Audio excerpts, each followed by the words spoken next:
Suegra, es para el tratamiento médico de su hija. Es urgente. Esas fueron las palabras exactas que usó mi yerno, Javier. Me lo dijo aquí mismo, en la sala de mi casa, con unos ojos que parecían llenos de angustia. Me pidió $80,000. 80,000. Ni un centavo más, ni uno menos. Yo soy Elena Morales. Tengo 68 años y soy viuda desde hace 10. Mi única hija, Lucía, es la luz de mis ojos, el único tesoro que me dejó mi difunto esposo, Alberto. Por supuesto que, al oír que la vida de mi hija corría peligro, le transferí el dinero sin dudar. Le di los ahorros de toda mi vida. Él creyó que había engañado a una viejita tonta. Lo que Javier no sabía es que, aunque mis ojos ya no ven tan bien de cerca, yo he aprendido a ver de lejos y veo mucho más de lo que la gente se imagina. Recuerdo ese día como si fuera ayer. Era un miércoles por la tarde. Yo estaba en mi jardín, podando mis rosales. Es mi terapia. El olor a tierra mojada y a rosas me da paz. Mi casa es una casa antigua, de esas con paredes gruesas que guardan historias.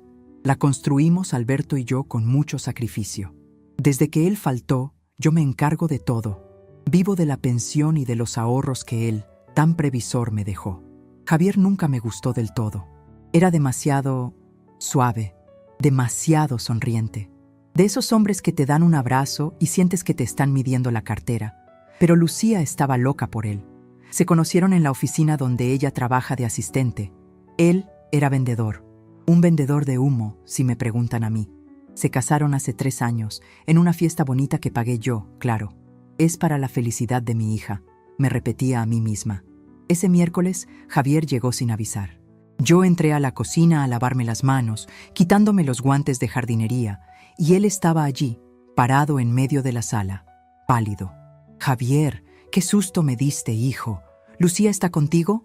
Él negó con la cabeza. Se pasó las manos por el cabello, que siempre llevaba peinado con gel. «No, suegra, vengo solo. Es sobre Lucía».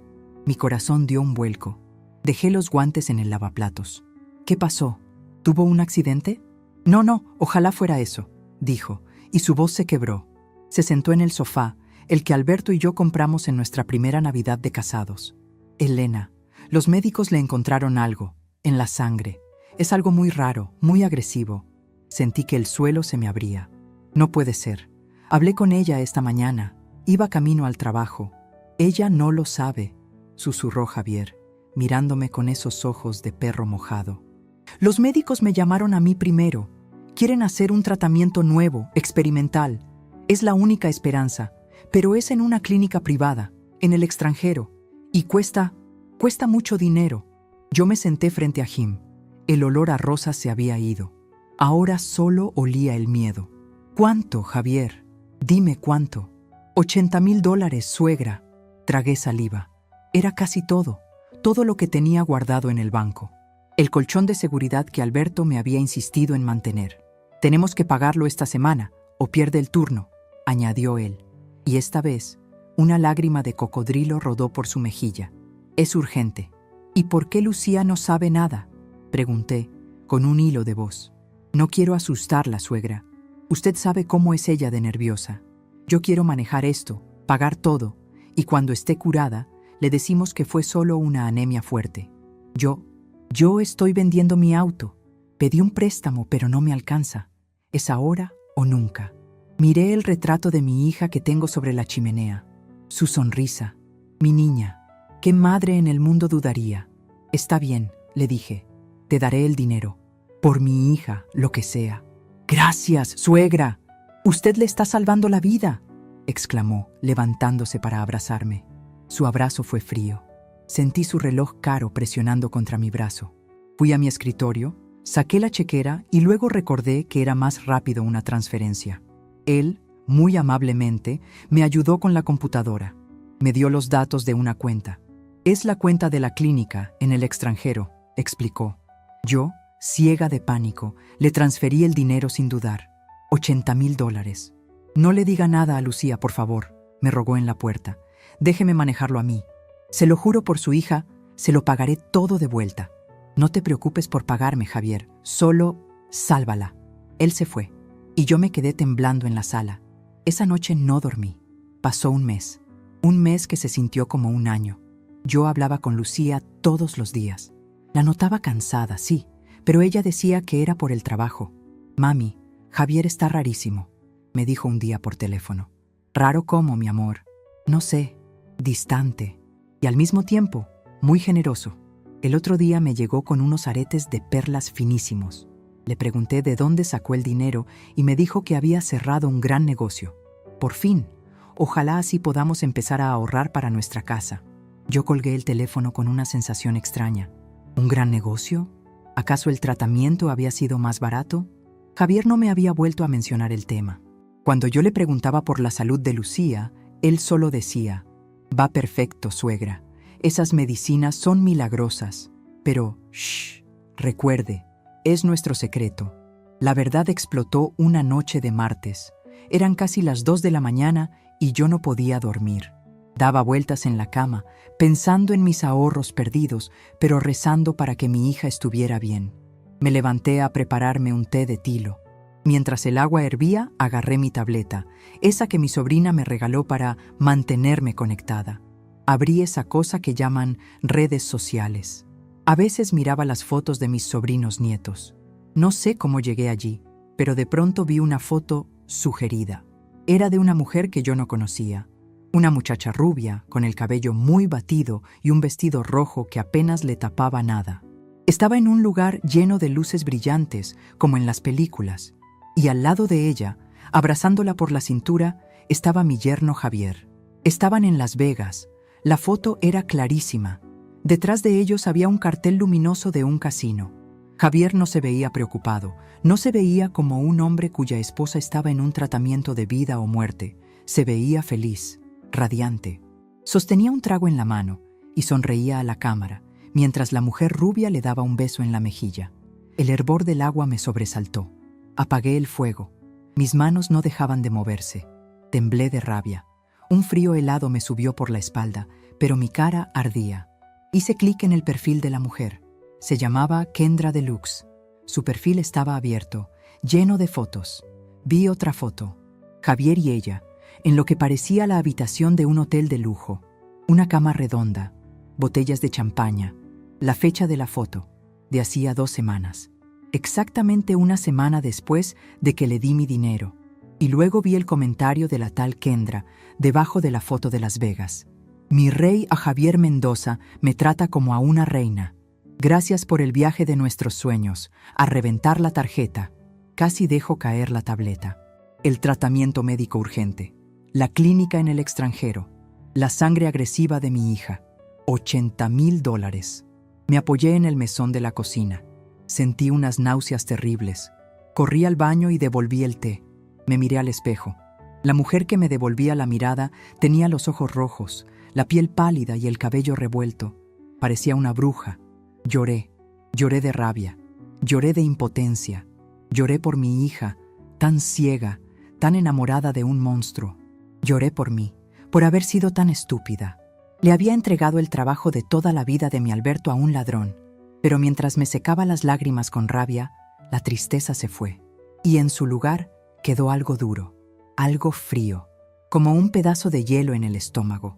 Mi primer impulso fue tomar el teléfono, llamar a Lucía, gritarle: «Tu marido es un ladrón, te está engañando, se robó mi dinero», pero detuve mi mano. Respiré hondo. 1, 2, 3 veces. «Piensa, Elena», me dije a mí misma. «Piensa como lo haría Alberto. Alberto siempre fue un estratega. Él nunca actuaba en caliente. Si yo llamaba a Lucía ahora, ¿qué pasaría? Ella estaba ciega. Defendería a Javier. Él se inventaría una historia. Diría que la foto era vieja, que la mujer era una clienta, que yo estaba senil, que estaba inventando cosas para separarlos, y yo quedaría como la mala, como la suegra loca. Y él se saldría con la suya. No le iba a dar ese gusto. No dije nada a nadie. Me serví un vaso de agua. Volví a la sala. Me senté en el sillón de Alberto. Sentí la firmeza del cuero gastado. «Tú sabrías qué hacer, viejo», pensé. Y entonces recordé. Alberto, que tuvo su taller mecánico por 40 años, a veces tenía problemas.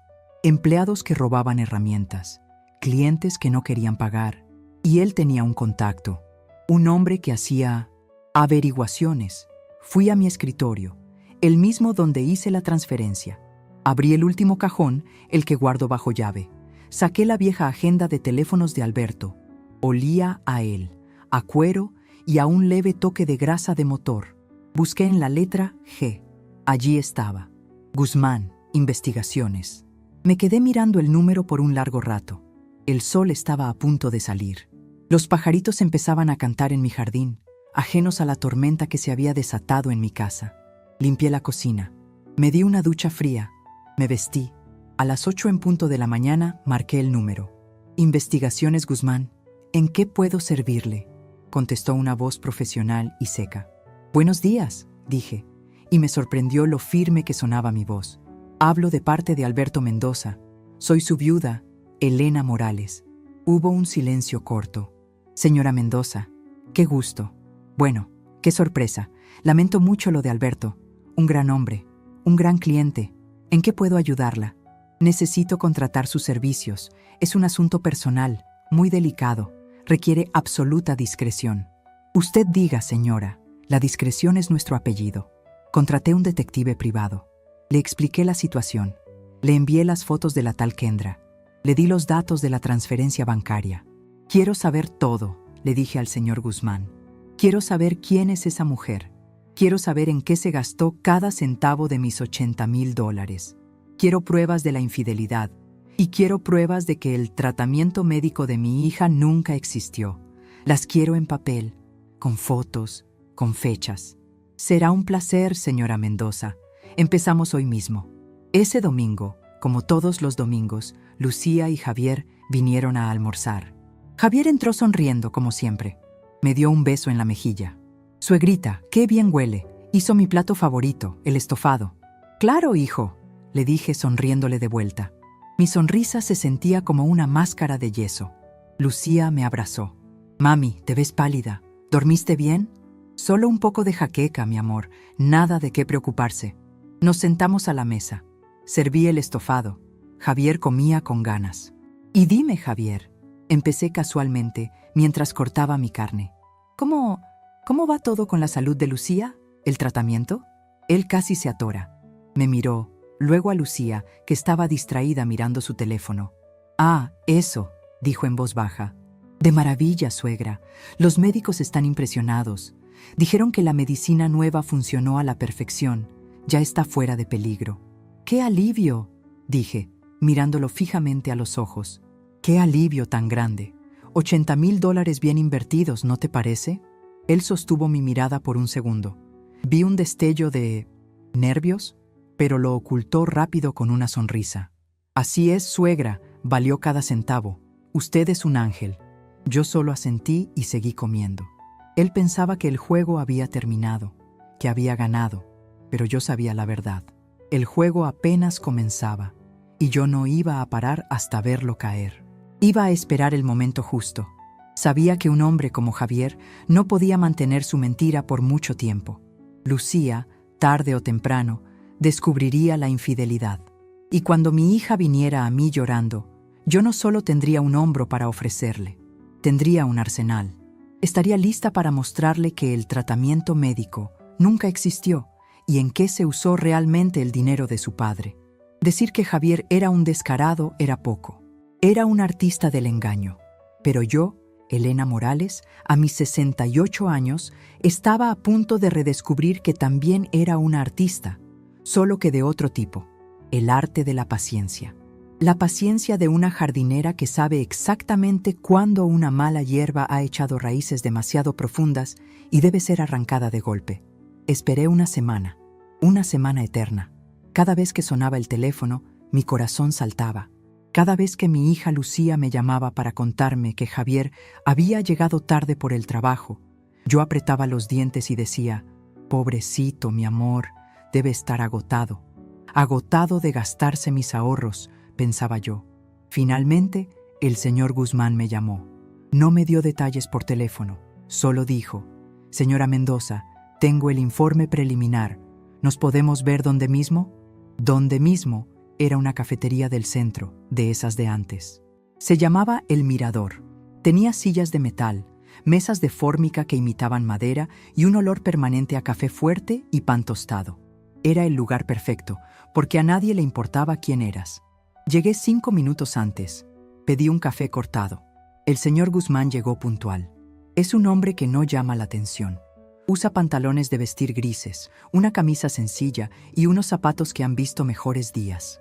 Podría ser un contador o un profesor jubilado.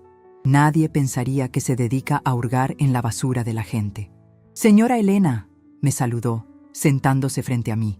Sacó un sobre grande, color manila, de su portafolio gastado. «Señor Guzmán, ¿qué encontró?» Él no sonrió. Nunca sonríe. «Encontré exactamente lo que usted sospechaba. Y peor». Empujó el sobre la mesa. Mis manos temblaban un poco al abrirlo. Adentro había fotos. Fotos en papel brillante, de esas que duelen. La primera era Javier y la mujer rubia, la tal Kendra Deluxe, en el aeropuerto. No era el aeropuerto de aquí. Guzmán había anotado al reverso con letra prolija: Aeropuerto Internacional de Las Vegas. Hace 3 semanas.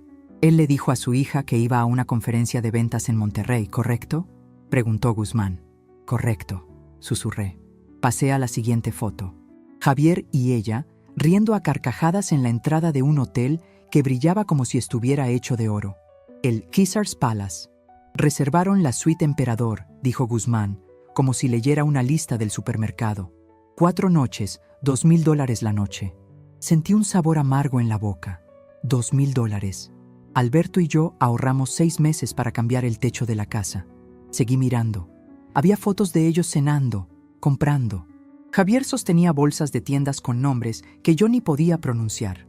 En una foto, le estaba poniendo un collar de diamantes a la tal Kendra, la misma Kendra que comentaba en las redes sociales. Y esto, dijo Guzmán, señalando la última foto, era una copia borrosa de un recibo, una joyería, gargantilla de diamantes, $12,000. Dios mío, dije. Mi café se había enfriado. Y ahora, continuó Guzmán, la parte que más le interesa, el supuesto tratamiento médico. Sacó otro fajo de papeles. Eran extractos bancarios. La cuenta que usted transfirió, registrada en las Islas Caimán. Una cuenta fantasma, señora. El dinero entró el mismo día que usted hizo la transferencia y empezó a salir ese mismo día. Me mostró los movimientos. $80,000. Mire, $5,000 a la tarjeta de crédito personal de Javier. $10,000 a la cuenta de esta mujer, Kendra. $20,000 transferidos a una casa de apuestas en línea. Y el resto sacado en efectivo en Las Vegas. No hay ninguna clínica, señora Elena. No hay ningún tratamiento experimental. No hay enfermedad. Su hija, gracias a Dios, está perfectamente sana. El alivio de saber que Lucía estaba bien fue inmenso. Duró un segundo. Inmediatamente fue reemplazado por un fuego, una rabia fría que me calentó las manos.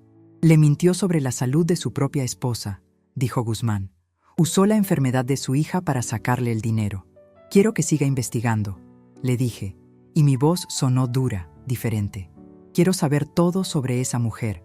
Quiero saber si Javier tiene más deudas. Quiero saber si esta es la primera vez que lo hace. Como usted diga, señora. Pero esto es un delito. Esto es fraude. Estafa. Lo sé, respondí, guardando las fotos en el sobre.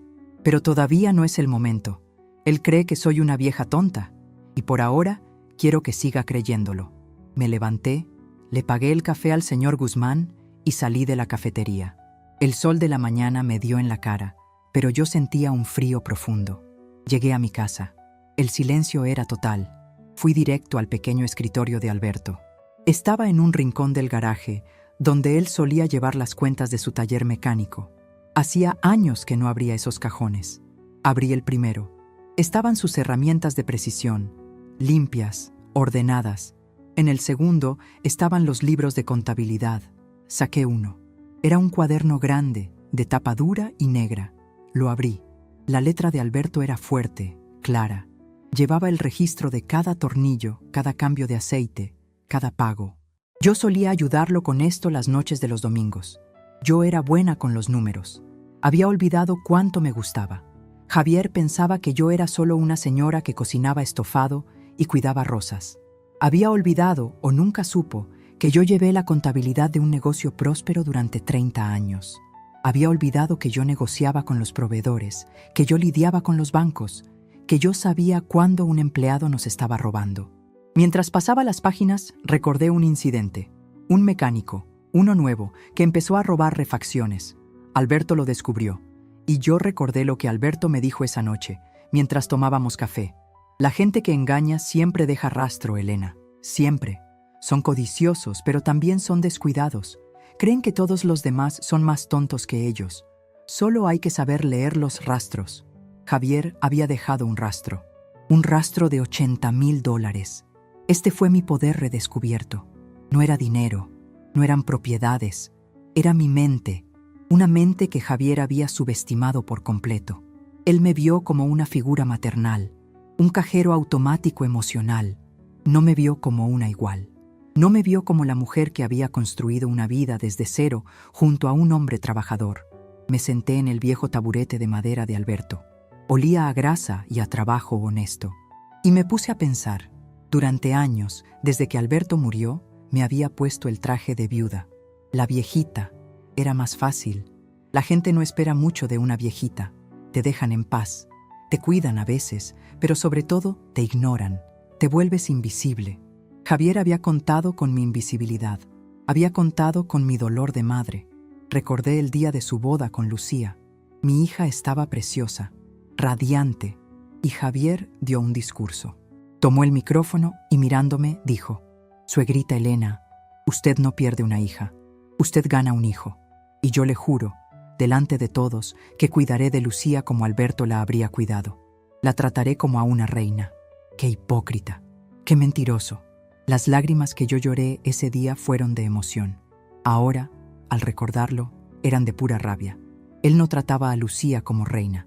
Usaba el dinero de su madre para tratar a otra mujer como reina. Me quedé en ese garaje por horas. El sobre de Guzmán sobre el escritorio. Los libros de contabilidad de Alberto a mi lado. ¿Qué hacer? La Elena de antes, la Elena viejita, habría corrido a casa de Lucía. Habría tirado las fotos sobre la mesa. Habría gritado. Habría llorado. Y Lucía, mi pobre Lucía, ¿qué habría hecho? Estaba tan enamorada, tan ciega. Habría defendido a Javier. Él habría dicho que eran fotos falsas, que yo estaba celosa, que Guzmán era un chantajista. Javier era un vendedor, sabía mentir. Y yo habría roto mi relación con mi hija. Javier habría ganado. Se habría quedado con mi dinero y con mi hija. No, la Elena que estaba sentada en el escritorio de Alberto, la Elena que sabía leer los rastros, tenía que ser más inteligente. Alberto no confrontaba al ladrón en público.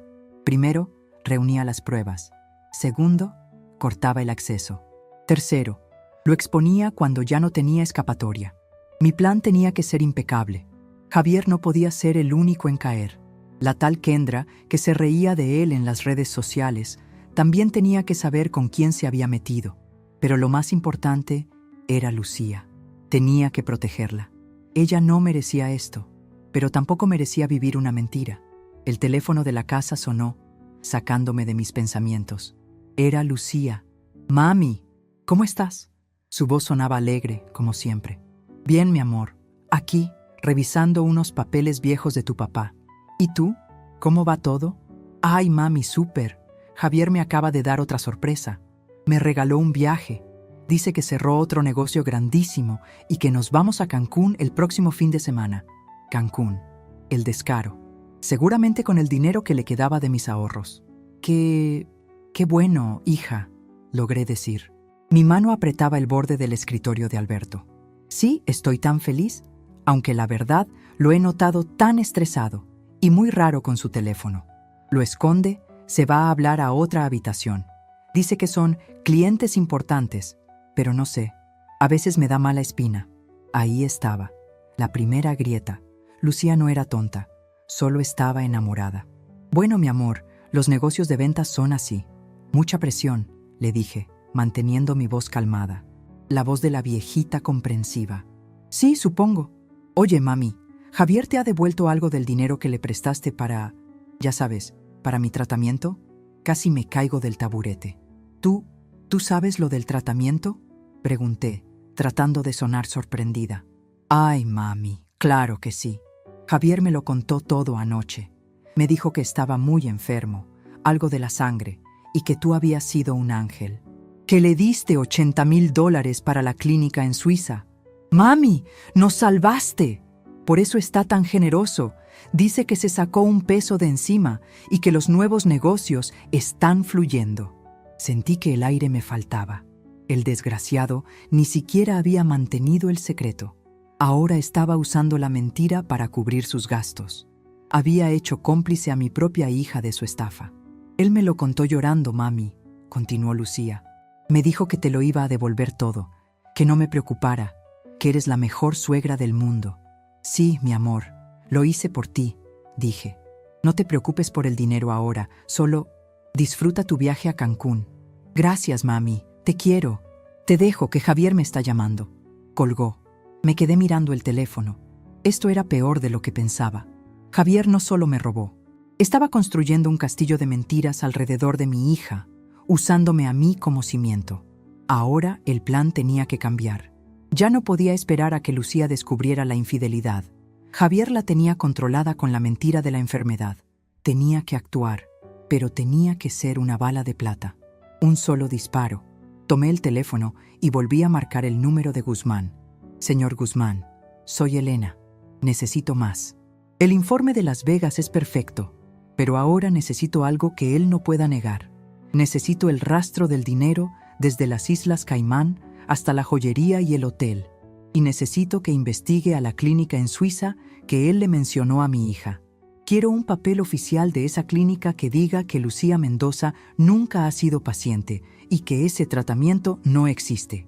Eso es más complicado, señora. Involucra bancos internacionales, registros médicos. Pague lo que tenga que pagar. Lo interrumpí. Use el resto del dinero que le di. Si necesita más, me dice. Quiero las pruebas de que el tratamiento médico nunca existió. Y las quiero antes de que se vayan a Cancún. Hubo un silencio. Entendido, señora Mendoza, dijo Guzmán. Su voz, por primera vez, tenía un toque de admiración. A la gente que engaña le gusta presumir. Y este Javier presume mucho. Voy a seguir el rastro de la tal Kendra. La gente como ella siempre habla más de la cuenta cuando el dinero se acaba. Colgué. Miré el sobre de Guzmán. Miré los libros de Alberto. El poder que había redescubierto no era solo mi inteligencia. Era el dinero de Alberto. El dinero que él guardó no solo para mi vejez, sino para mi defensa. Javier había despertado a la leona. Pensó que estaba robando a una oveja. Fui a mi jardín. La noche estaba cayendo. El olor de los jazmines llenaba el aire. Empecé a podar mis rosales, pero esta vez con una energía diferente. Ya no era terapia, era preparación. Estaba afilando las tijeras. Javier iba a ir a Cancún, pero yo me iba a encargar de que, cuando volviera, el paraíso se le hubiera convertido en un infierno. Y lo haría sin levantar la voz.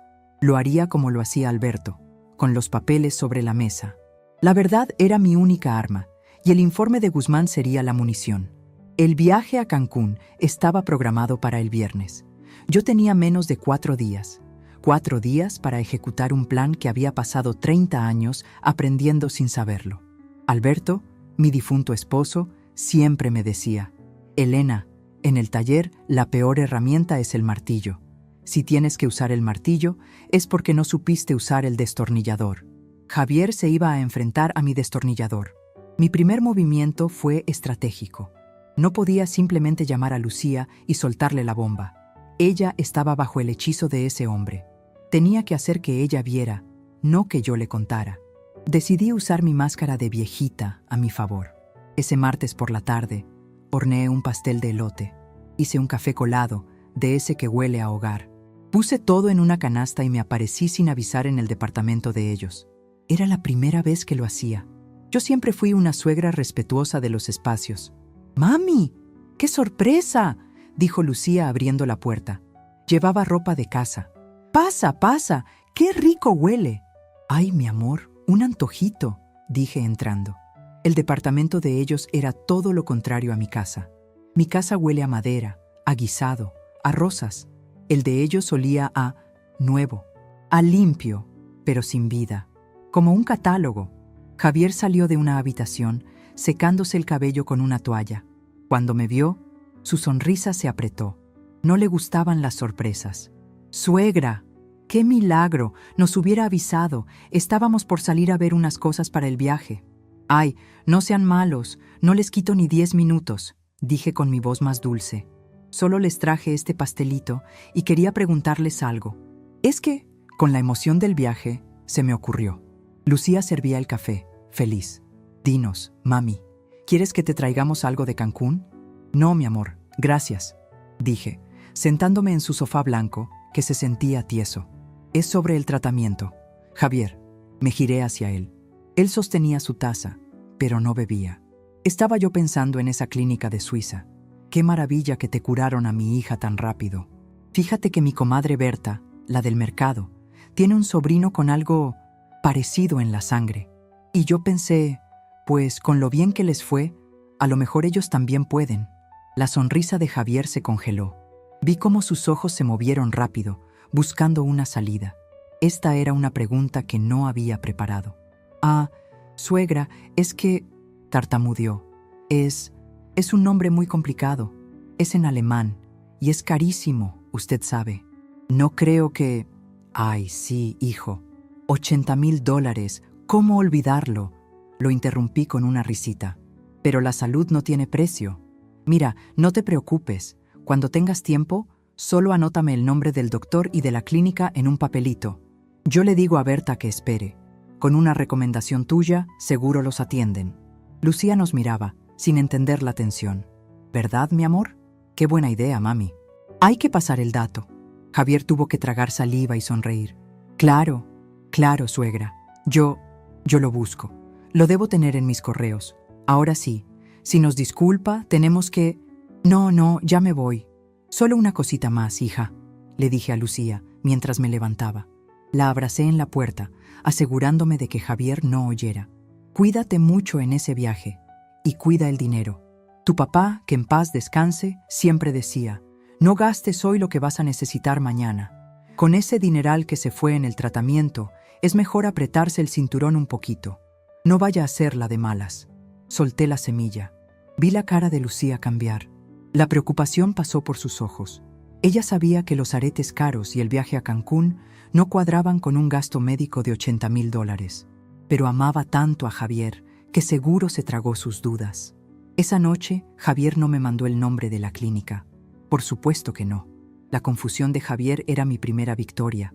Él pensaba que yo era una viejita despistada, pero ahora me había convertido en una viejita preguntona, una que hacía preguntas incómodas. Al día siguiente, el miércoles, intensifiqué la acción. El señor Guzmán me estaba esperando en El Mirador, nuestra cafetería. Esta vez, el sobre que puso sobre la mesa era más grueso. «Señora Elena», dijo, con ese tono seco que me empezaba a gustar. «Su yerno es más que un infiel. Es un estafador profesional». Mi corazón dio un brinco, pero mantuve la compostura. Tomé un sorbo de mi café cortado. «Resulta», continuó Guzmán, «que el nombre de la clínica suiza que él pudo haber usado, la única que hace esos tratamientos experimentales en Zúrich, nos respondió». Sacó un papel.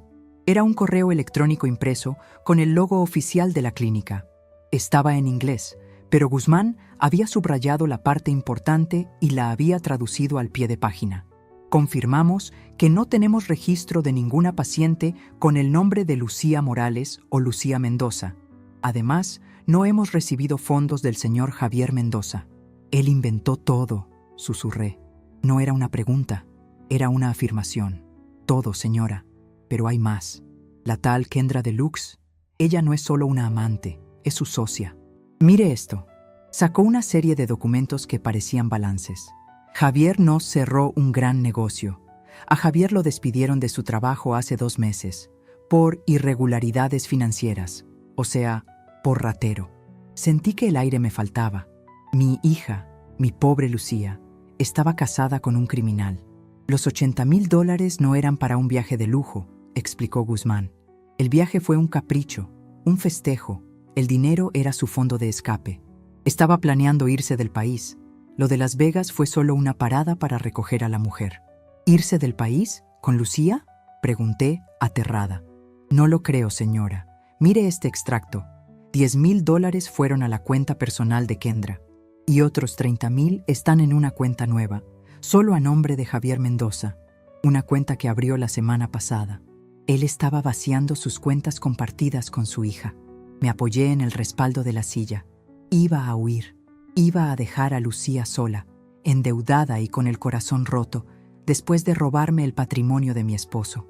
La rabia que sentí fue tan pura, tan fría, que me dio claridad.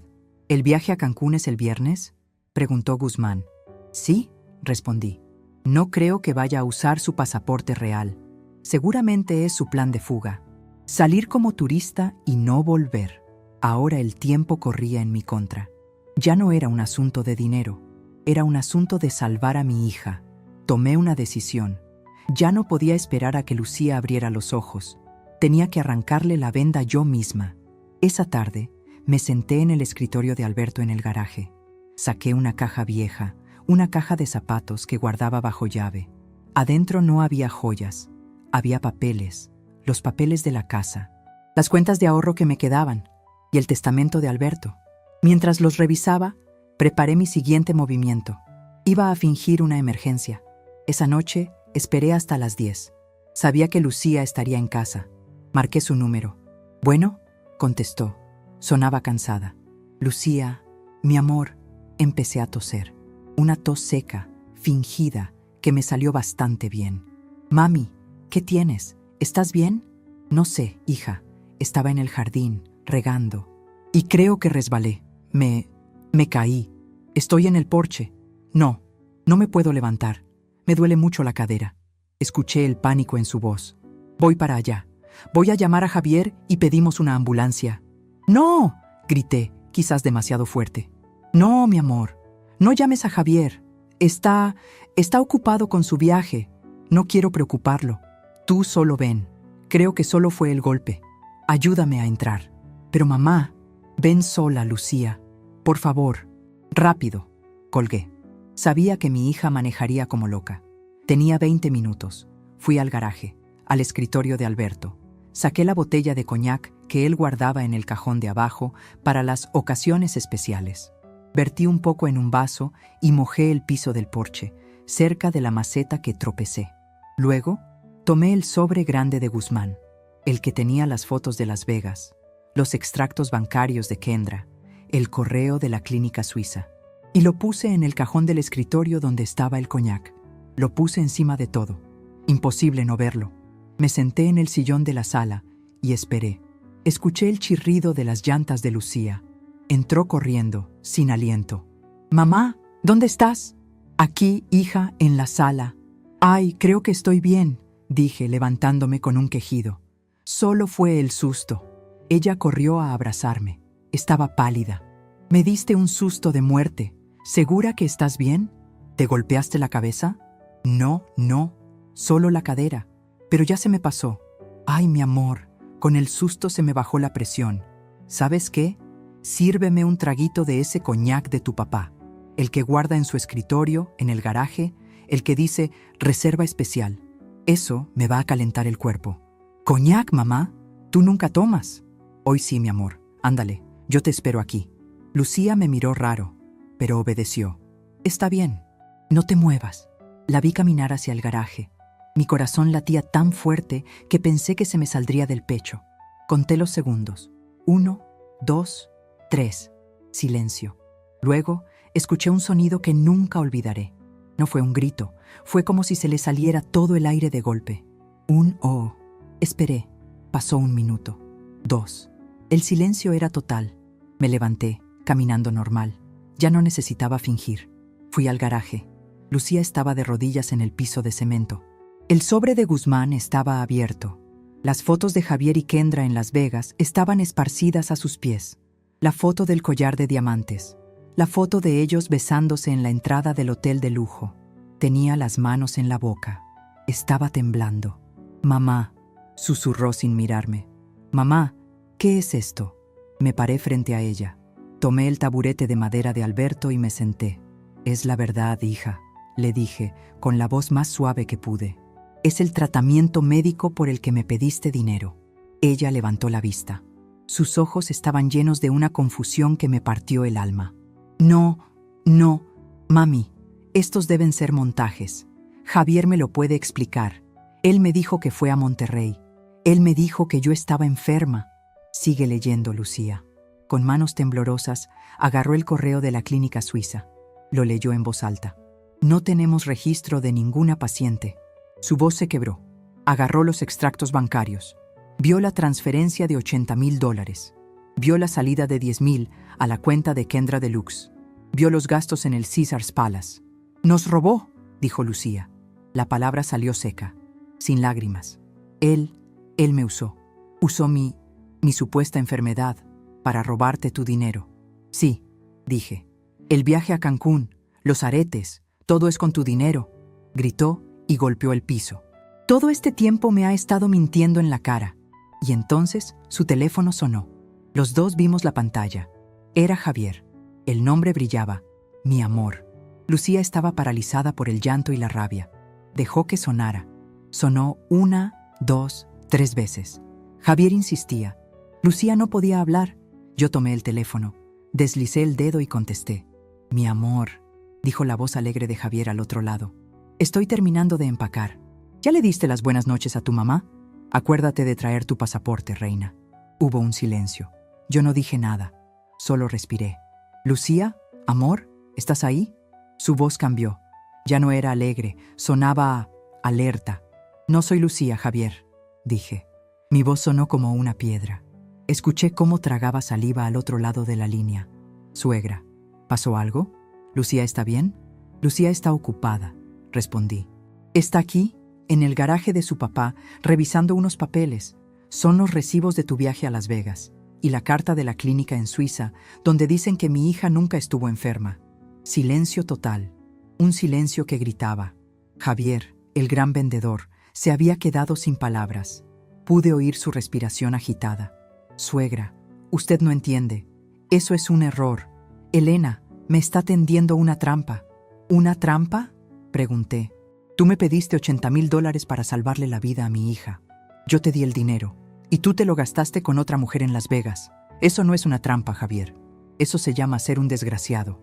Voy para allá. No le diga nada más. Usted está loca, vieja. Quiere arruinar mi matrimonio. Y colgó. Lucía me miraba con los ojos hinchados. Va a venir. Va a mentir.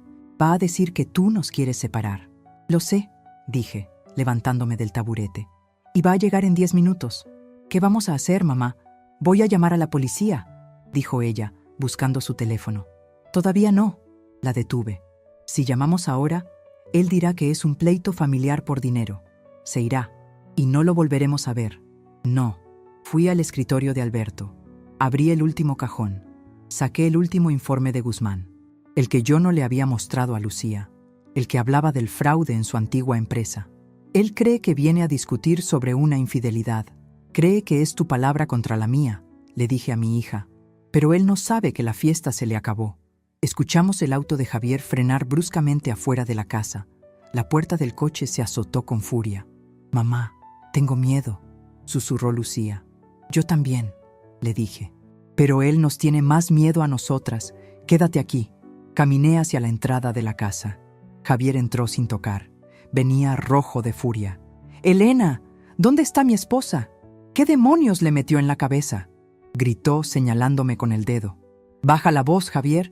Estás en mi casa», dije sin moverme. «Esta es una locura. Usted no soporta ver feliz a su hija. Esas fotos son falsas. Todo es un invento de una vieja celosa». Corrió hacia el garaje. Se detuvo en seco en la puerta. Vio a Lucía, sentada en el suelo, rodeada de las pruebas. «Mi amor, bebé, no le creas», suplicó, cambiando el tono. «Es un malentendido. Te lo juro. Esa mujer de las fotos era una clienta. Yo te amo a ti». Lucía no dijo nada. Solo lo miró. Y en esa mirada, Javier supo que había perdido. Pero él no contaba con lo último. «Lucía», dije, parada detrás de Javier. «Pregúntale a tu esposo por qué lo buscan en su antiguo trabajo. Pregúntale por los inversionistas que estafó. Pregúntale si el viaje a Cancún era de vacaciones o era una fuga». Javier se congeló.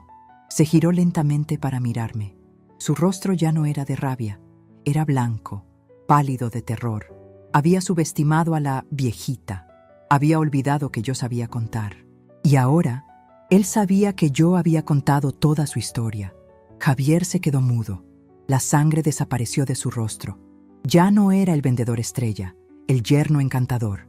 Era un animal atrapado en una trampa. Estaba pálido y una vena le saltaba en la sien. Me miró, pero no me vio a mí, a Elena, la viejita que cocina estofado. Vio a la mujer que había desenterrado todos sus secretos. «¿Tú, cómo?», susurró. Su voz, siempre tan llena de confianza, era un hilo tembloroso. «¿El fraude de la oficina? Eso es mentira». «¿Es mentira, Javier?», le dije, cruzándome de brazos. «Sé lo del señor Martínez. Sé del dinero que tomaste prestado de las cuentas de los clientes. Sé que te dieron hasta el viernes para devolverlo antes de llamar a la policía. Tus $80,000 no eran para Las Vegas. Eran tu huida». Lucía, que había estado de rodillas en el suelo del garaje, como si estuviera rezando sobre la tumba de su matrimonio, levantó la cabeza. Las lágrimas se habían secado. En sus ojos ya no había dolor. Había algo peor para Javier. Había claridad. «Era por eso», dijo Lucía con la voz ronca. «Por eso estabas tan nervioso. Por eso escondías el teléfono». Javier vio una grieta, una última oportunidad. Se abalanzó hacia ella, cayendo de rodillas frente a mi hija. Intentó tomarle las manos. «Mi amor, bebé, escúchame. Tu mamá no entiende. Sí, es verdad. Cometí un error en el trabajo. Tenía deudas. Nos iban a quitar el departamento. Nos iban a embargar todo. Era un buen actor». Las lágrimas brotaron de sus ojos. Eran lágrimas de miedo, no de arrepentimiento. «Tenía que salvarnos, Lucía. El dinero de tu mamá se lo iba a devolver». «Te lo juro, se lo iba a devolver al doble. Iba a invertirlo en Cancún, en una cosa segura. Iba a arreglar todo. Lo hice por nosotros». «¿Por nosotros?», dijo Lucía. Se puso de pie. Las fotos de Javier y Kendra cayeron de su regazo al suelo. Se limpió la nariz con el dorso de la mano. «¿Por nosotros? ¿O por ella?». Lucía pateó suavemente la foto de Kendra sonriendo con el collar de diamantes. «Ella no es nadie», gritó Javier desesperado. Era una distracción. Estaba tan presionado, amor. No significó nada. Te amo a ti, Lucía, a ti». «Qué curioso», intervine yo. Mi voz era tranquila, cortante. «Porque el señor Guzmán dice que el departamento está pagado. Lo pagamos nosotros, cuando se casaron. Las únicas deudas que tienes son de juego, de casinos en línea. ¿O me equivoco?». Javier se giró para mirarme, con odio puro en los ojos. «Guzmán, contrataste un detective privado. Estuviste espiándome». Abrí los ojos, le corregí. «Tú pensaste que estabas engañando a una pobre viuda. Creíste que, como cuido rosas, no sé oler la basura. Te equivocaste». Él se puso de pie. Se sacudió el polvo de las rodillas. Su desesperación se convirtió en rabia. Era la rabia del cobarde que ha sido descubierto. «¿Y qué? ¿Qué vas a hacer, Elena? Llamar a la policía. No tienes pruebas». «Es mi palabra contra la de un detective de pacotilla. El dinero se lo prestaste a tu hija. Lucía, dile. El dinero era para ti». Lucía retrocedió, asqueada. «Me usaste. Es un asunto de familia», escupió Javier. «Y tú, vieja metiche, lo arruinaste todo». Este fue su error final. Pensó que el sobre en el suelo era todo mi poder. «¿Tú crees que esto es todo?», le pregunté. Me reí. Fue una risa seca, sin alegría. Javier, eres tan predecible. Esto», señalé las fotos de Las Vegas, «es solo la carnada». Caminé hacia el escritorio de Alberto. El escritorio olía a madera vieja y a trabajo honesto. Abrí el segundo cajón, el que Javier, en su arrogancia, nunca se habría imaginado que existía. El cajón de los negocios. «Tú me robaste $80,000. 80,000. Pensaste que me estabas dejando en la ruina. Pensaste que eran los ahorros de toda mi vida». Saqué un fajo de papeles. Los puse sobre el escritorio con un golpe sordo. Eran mis estados de cuenta. Los del taller, los de las pequeñas propiedades que Alberto y yo compramos hace 30 años. Las inversiones que mi esposo me enseñó a manejar. Alberto y yo no éramos tontos. Nunca pusimos todos los huevos en la misma canasta. Tú me robaste el dinero de la casa, el dinero fácil. No tocaste el fondo de Alberto. No tocaste el dinero del trabajo. Javier miraba los papeles. Sus ojos se abrieron como platos. Vio los números. Vio los ceros. Tú me robaste 80,000, repetí, saboreando cada palabra. Qué lástima, porque yo tengo 10 veces eso guardado en el banco. 10 veces, Javier. Y te juro, por la memoria de mi esposo, que estoy dispuesta a gastar hasta el último centavo para verte hundido. Ese es mi poder. El dinero que tú no sabías que existía, y todo el tiempo del mundo que me sobra para gastarlo. El silencio en el garaje fue total. Incluso Lucía me miraba con asombro. «Mamá», susurró ella, yo no sabía. «El dinero no se presume, mi amor», le dije, sin quitarle los ojos de encima a Javier. «Se cuida, se guarda para las emergencias. Y tú, Javier, eres mi emergencia». Él intentó reírse. Fue un sonido horrible, como un perro ahogándose. «Es un farol. Estás mintiendo. ¿Quieres asustarme? ¿Quieres ver qué tan profundo es el pozo?», le pregunté.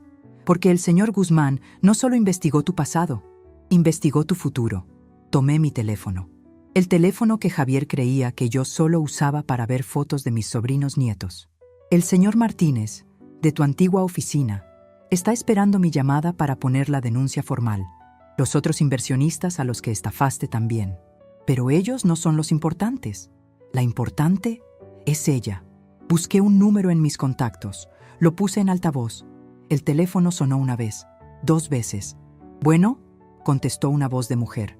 Una voz chillona, fiestera. La cara de Javier se descompuso. Era el blanco de un muerto. Reconoció la voz. «Buenas noches. ¿Hablo con la señorita Kendra Deluxe?», pregunté, con voz amable de abuelita. Hubo un silencio. «¿Quién carajos es usted? ¿Y cómo consiguió mi número?». Javier se abalanzó. «No, cuelgue ese teléfono, Elena». Lucía, mi hija, la que Javier creía débil, se paró frente a él. «No te atrevas a tocarla», le gritó. «Soy Elena Morales», continué por el altavoz, «la suegra de Javier Mendoza. Aunque para ser más exactos, soy la dueña de los $80,000 con los que te pagó ese bonito collar de diamantes en Las Vegas». El silencio al otro lado de la línea fue total.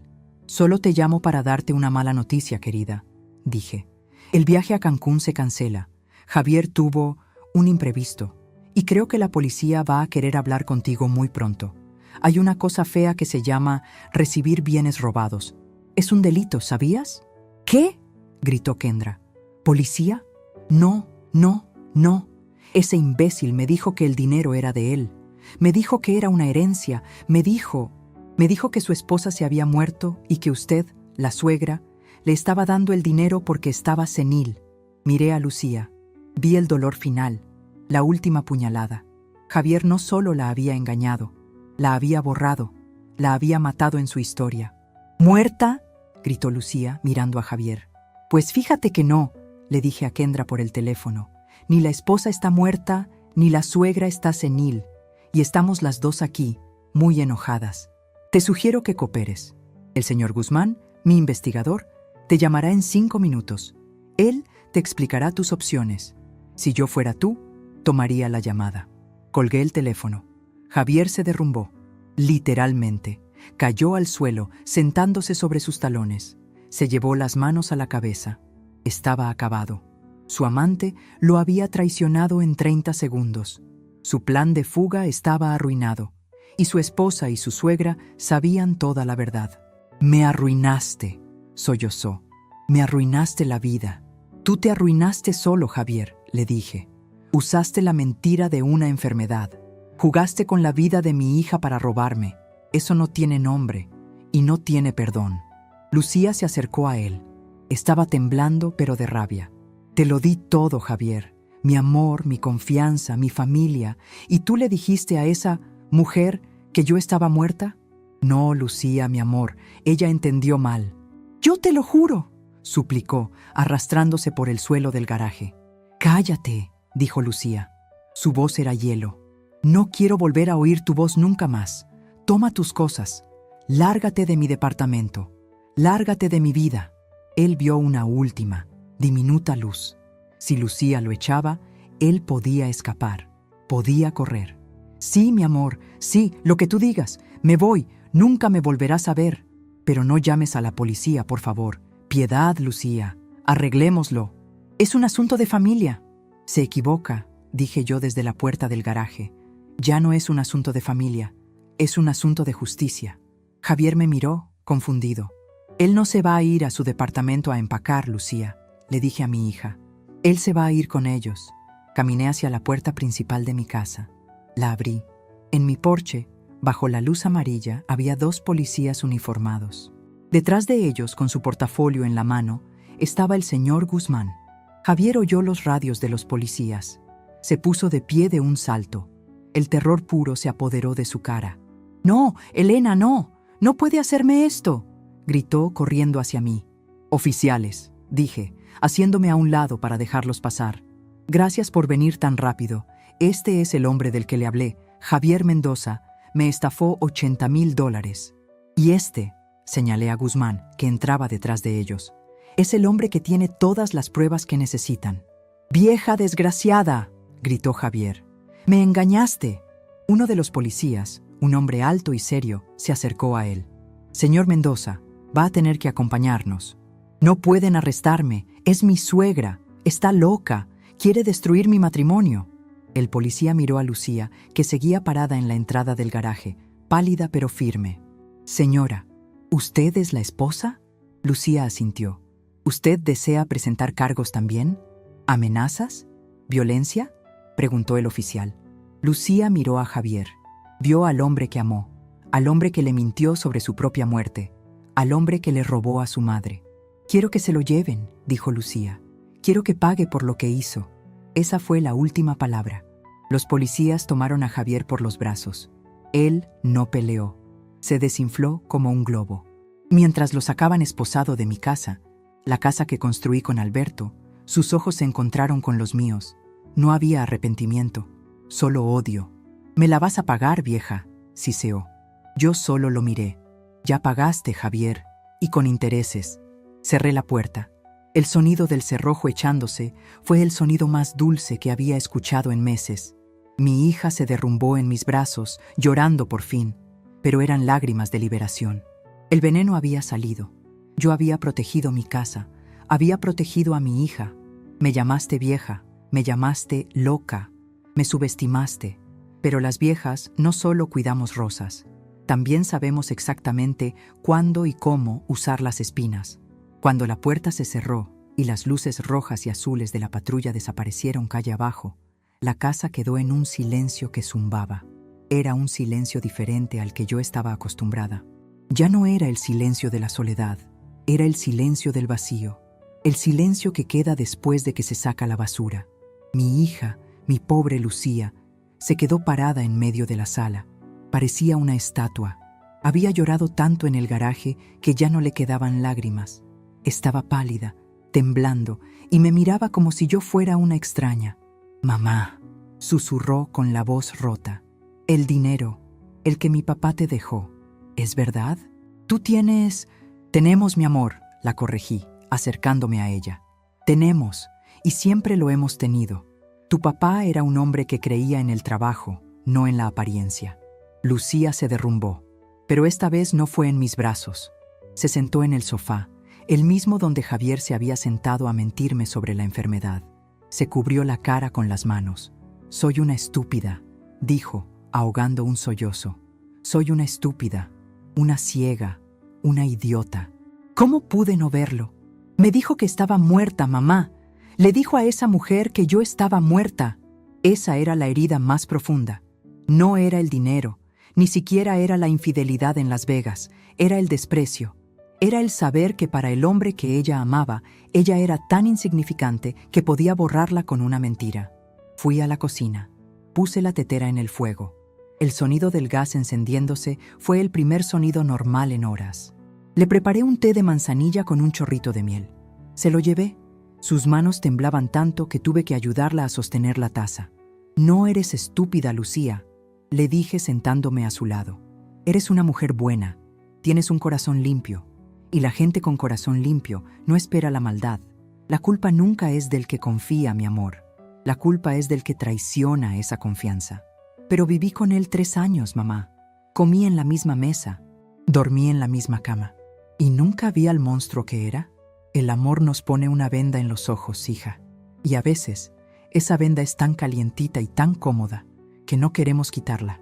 Pero la vida, tarde o temprano, te la arranca. A ti te la arrancó de golpe. Y dolió. Pero ahora puedes ver. Esa noche, Lucía no volvió a su departamento. No podía. Era un lugar contaminado. Se quedó en su antigua habitación, en mi casa. La misma habitación donde creció, con sus muñecas guardadas en una repisa y sus diplomas de la escuela colgados en la pared. Los días siguientes fueron borrosos. El señor Guzmán se encargó de todo. La lección que aprendieron los antagonistas no fue una lección espiritual. Fue una lección dura, de esas que da la vida cuando te golpea con la realidad. Guzmán me llamó 2 días después. Señora Elena, buenas noticias. La señorita Kendra Deluxe cantó como un pajarito, me dijo por teléfono. Su voz sonaba casi alegre. ¿Qué dijo?, pregunté. Tenía terror de que la acusaran de cómplice. Resulta que Javier no solo le mintió a usted, le mintió a ella también. Le dijo que usted era una suegra millonaria y senil que le daba dinero a manos llenas. Le dijo que Lucía, o sea, su hija, había muerto en un accidente hacía 1 año, y que usted estaba tan triste que lo veía a él como a un hijo. Cerré los ojos. La crueldad de ese hombre no tenía límites. Kendra va a ser el testigo estrella, continuó Guzmán. Declarará que Javier planeaba usar sus $80,000 para pagar sus deudas de juego, y con el resto, huir a Cancún.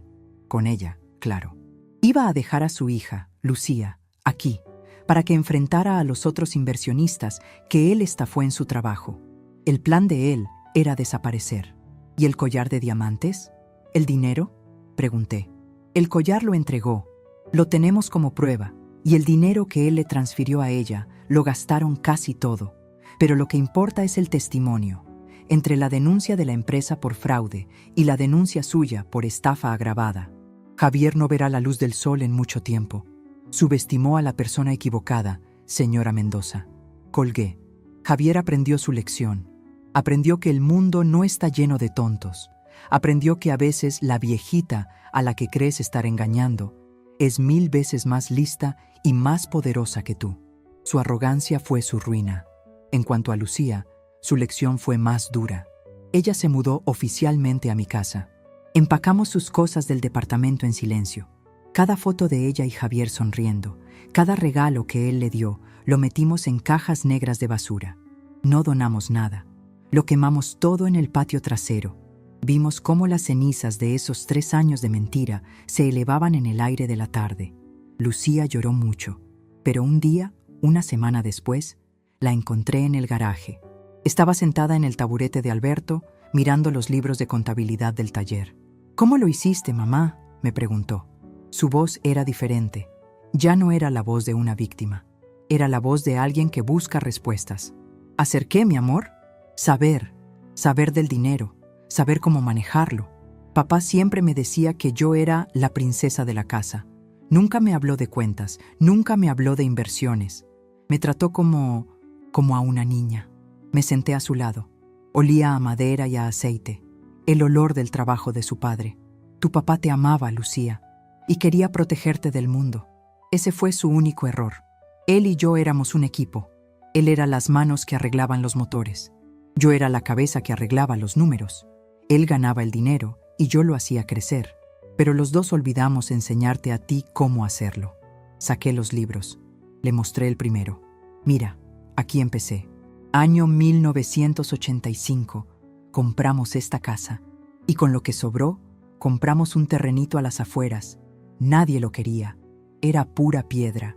Tu papá decía que estaba loca. El terreno de las bodegas, dijo ella, reconociéndolo. Exacto. Hoy, ese terreno vale 100 veces lo que pagamos. Yo no soy una genio, Lucía. Solo soy paciente. Yo siembro, como en mi jardín. Siembro, riego y espero.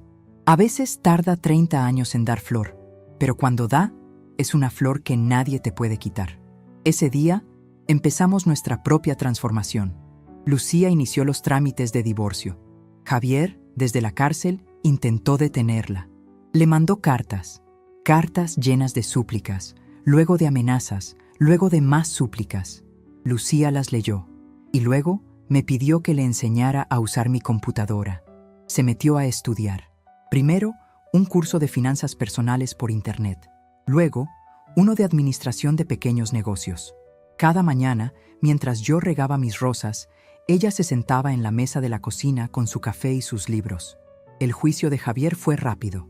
Con el testimonio de Kendra, las pruebas del señor Guzmán y la denuncia de su antigua empresa, no tuvo defensa. Lo declararon culpable. Le dieron 5 años de cárcel por fraude y estafa. Recuperamos el coche que estaba a nombre de Lucía y vendimos el departamento. El dinero del departamento, Lucía no lo quiso tocar.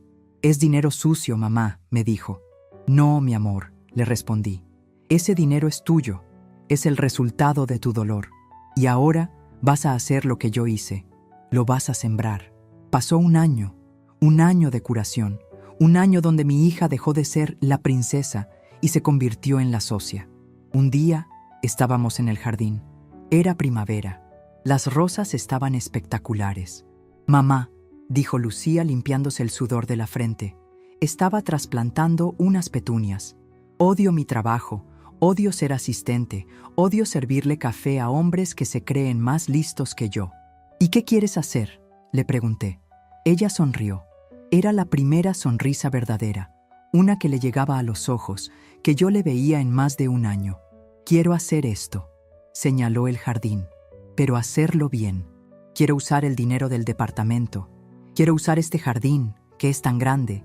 Quiero construir un invernadero, un pequeño café, un lugar donde la gente venga a tomar un buen café, como el que tú haces, y a comprar tus rosas. Un lugar que sea nuestro». La miré. Vi a mi hija, pero también vi a una mujer nueva. Una mujer que había pasado por el fuego y no se había quemado. Se había forjado. «El rincón de Elena», dijo ella. «No», le respondí, tomando sus manos, sucias de tierra fértil. «El rincón de Elena y Lucía, socias». Usamos el dinero que Javier creía no existía, no los 80,000 que me robó, que para ser sincera, nunca me importó recuperar. Pagué $80,000 para salvar a mi hija de una vida de mentiras. Fue el dinero mejor gastado de mi vida. Usamos los fondos de inversión de Alberto. Construimos un hermoso invernadero de vidrio al fondo del jardín. Pusimos mesitas de hierro forjado entre los rosales. Lucía se encargó de los permisos, de los proveedores, de los números. Yo me encargué de las plantas, del café y de los pasteles de elote. Hoy, hace 6 meses que abrimos. Estoy sentada en una de esas mesas, escribiendo esto. El sol de la mañana entra por el vidrio. Huele a café recién hecho, a tierra mojada y a pastel de elote. Mi hija Lucía está en el mostrador riendo con una clienta. Se cortó el cabello, se ve fuerte, se ve feliz. La gente viene aquí, a mi jardín, y dicen que se siente paz. Dicen que es un lugar que tiene alma. A veces, las clientas, mujeres de mi edad, se sientan conmigo. Me cuentan sus historias de hijos ingratos, de maridos que las subestiman, de nueras que las creen tontas. Y yo solo sonrío. Les sirvo otra taza de café. «No se dejen», les digo en voz baja. «No se dejen nunca. Las mujeres somos como mis rosas. Parecemos delicadas, pero tenemos más espinas de las que ellos creen. Y sabemos cuándo usarlas. Javier me quitó $80,000, pero me devolvió a mi hija. Destruyó mi confianza en él, pero construyó una fortaleza entre Lucía y yo. Pensó que estaba robando a una vieja tonta. Y lo único que logró fue despertar a la mujer que siempre estuvo ahí, la socia de Alberto, la que sabe leer los números y la que sabe, sobre todo, que la paciencia es el arma más filosa de todas. El rincón de Elena y Lucía está lleno. El legado de Alberto no era el dinero en el banco, era la sabiduría para cuidarlo y la fuerza para defenderlo. Y ese legado, ahora, estaba a salvo.